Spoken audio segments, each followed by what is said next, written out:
As we ask ourselves what's so amazing about grace, we hear these words from the Apostle Paul in 2 Corinthians chapter 12, verse 9 and 10.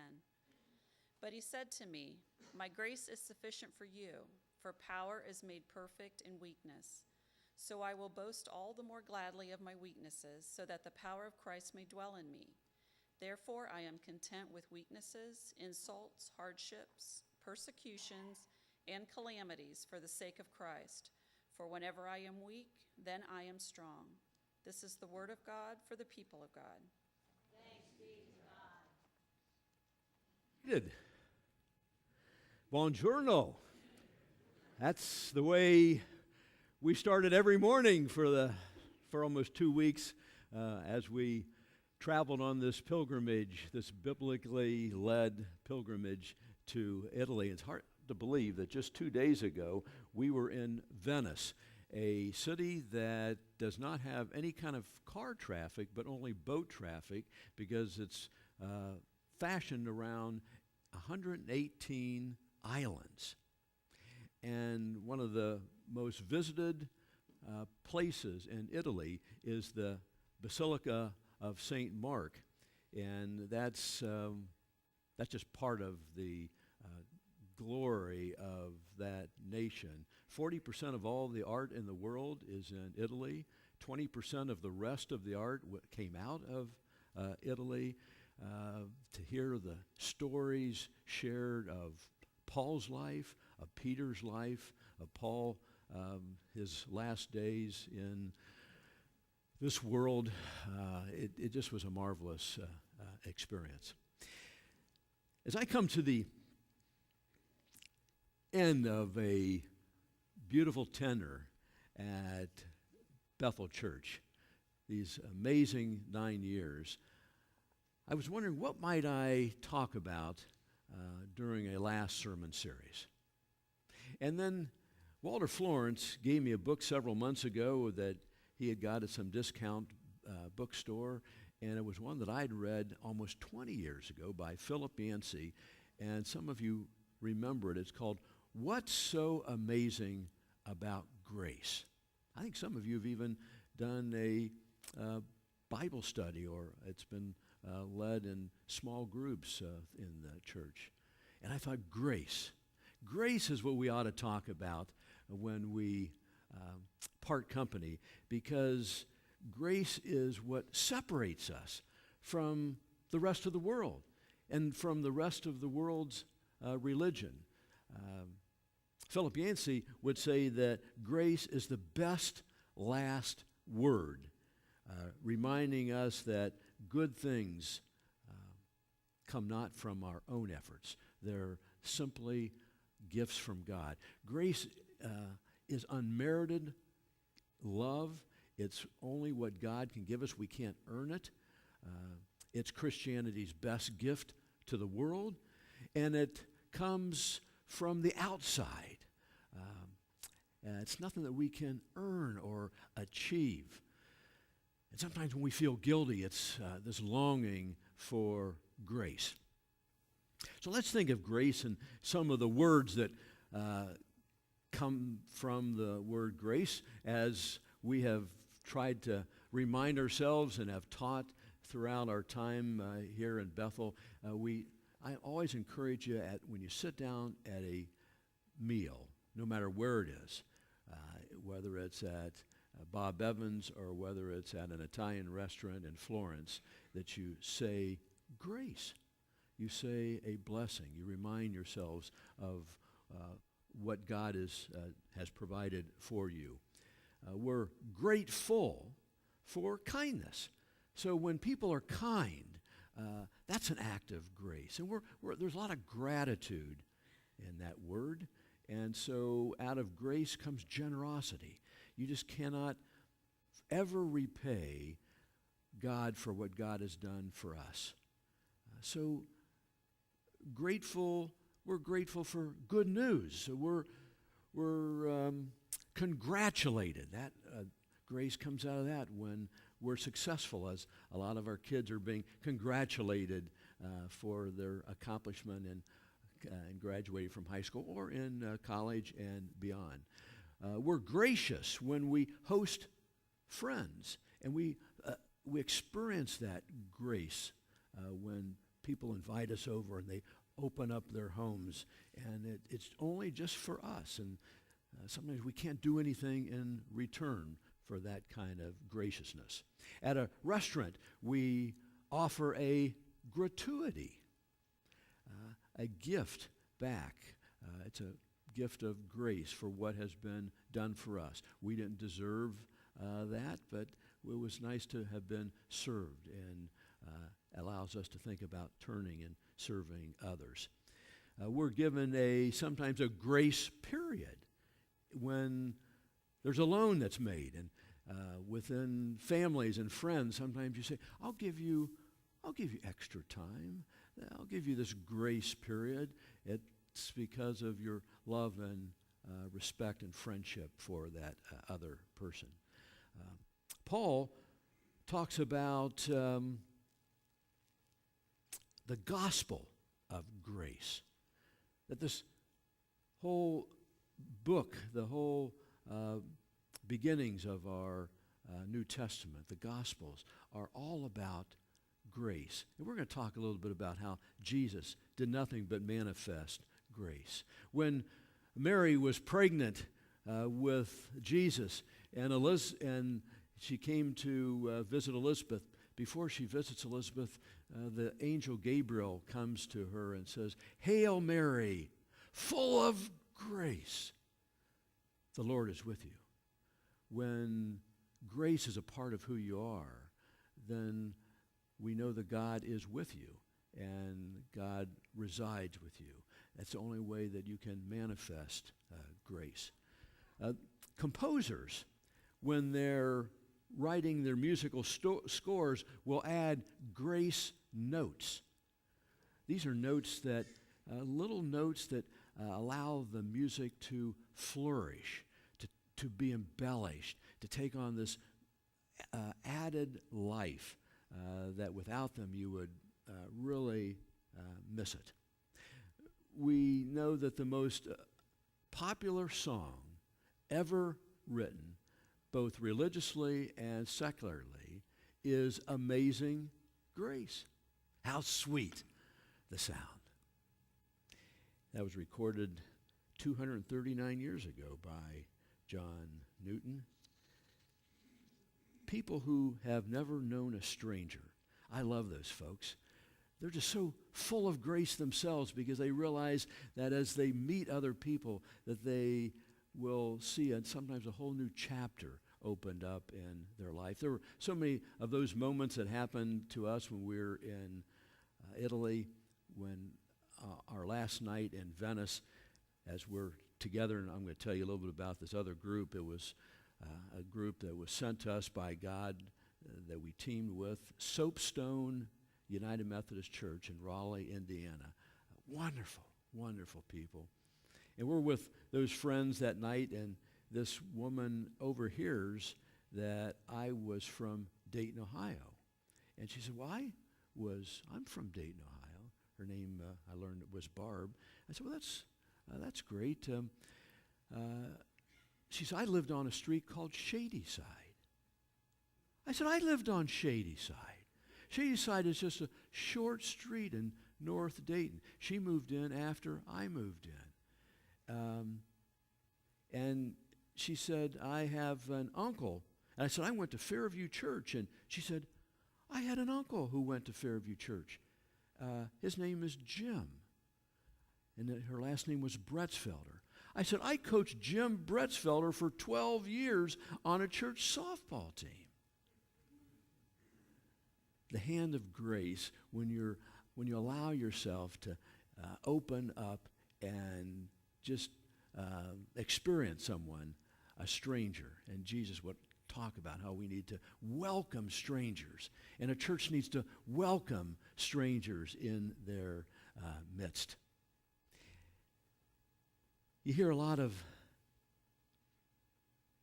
stories about grace with Jesus, but one of the things the one I'm going to tell you today is one that we've told many times. It has to do with the 10 lepers, because grace has to do with thankfulness and gratitude. So you know that story. It happens in the last part of Jesus' life. He's on his way from Galilee to Jerusalem. He's going through the dreaded place of Samaria, and he goes by a leper colony. And at a distance, 10 lepers are yelling out to Jesus, Jesus, have mercy on us. And Jesus called them, and he told them simply to go and show your face to the priest. That's what you would have to do in those days in order to have it confirmed that you no longer had leprosy.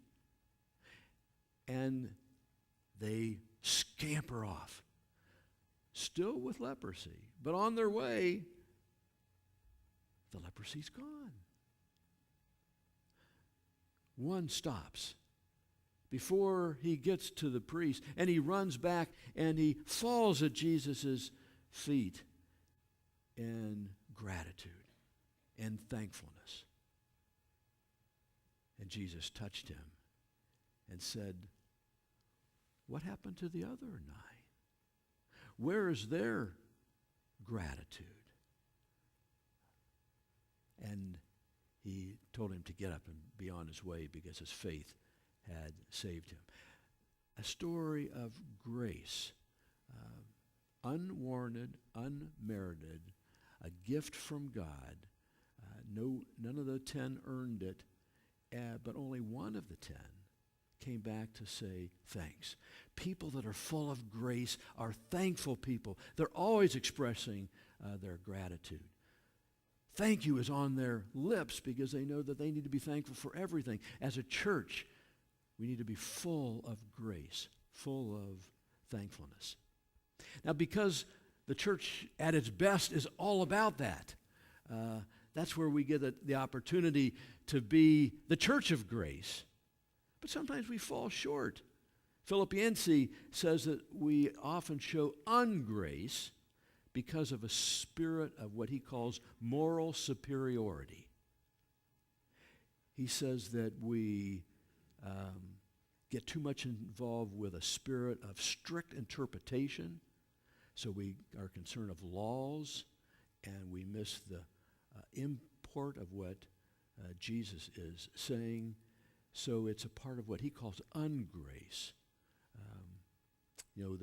We can be grace-filled, but we can also be a disgrace in some of the ways that we act. For me, Christianity is embodied, this grace, in forgiveness. If nothing else, just letting go. Forgiveness really is what grace is all about.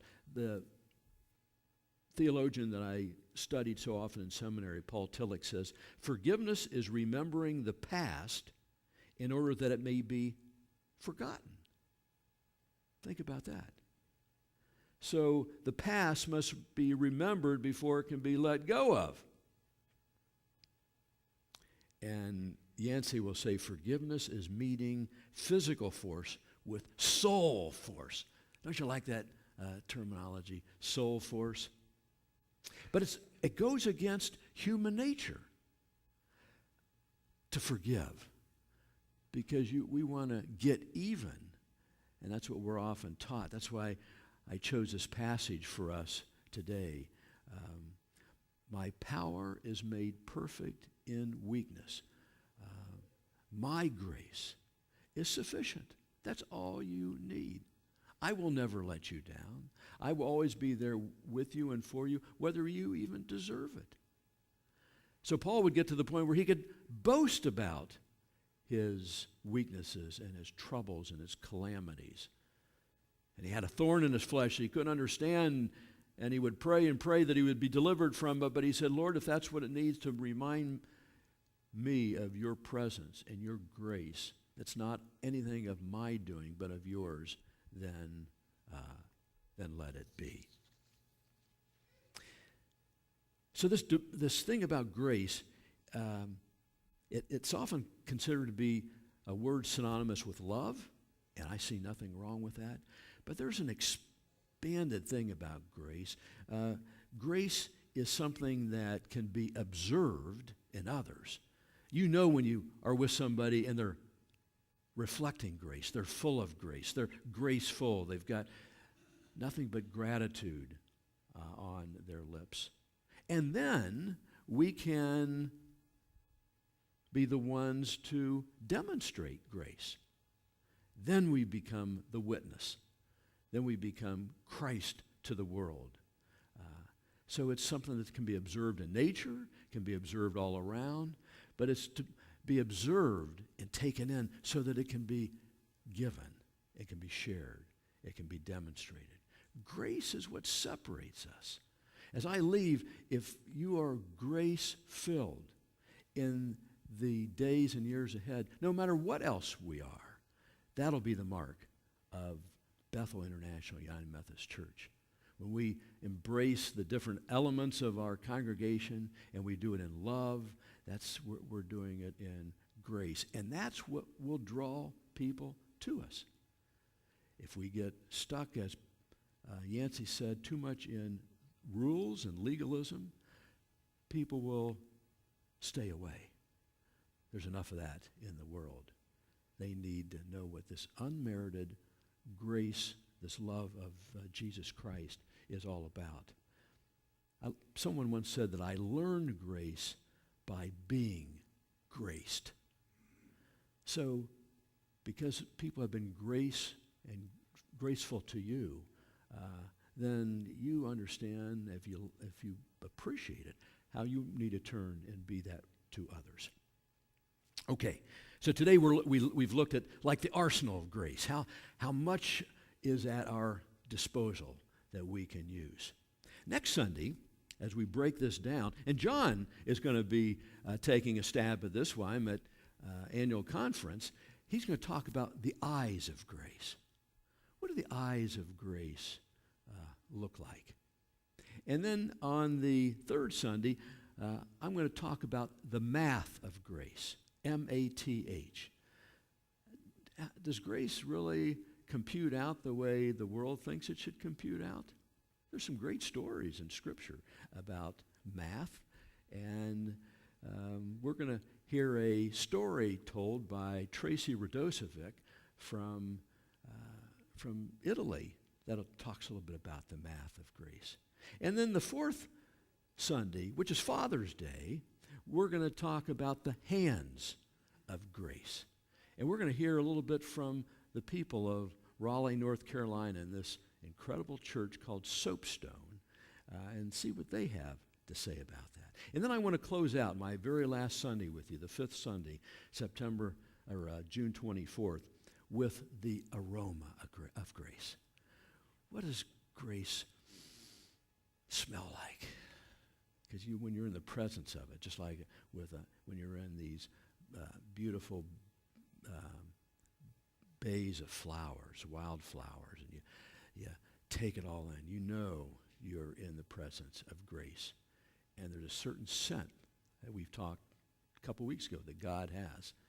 And that, I think, is a good way to end. So here's the thing I want you to take home with you today as my last step, my next step. It comes in the form of a prayer. And it's something that I'd like you to think through and be real specific about. Take it home with you.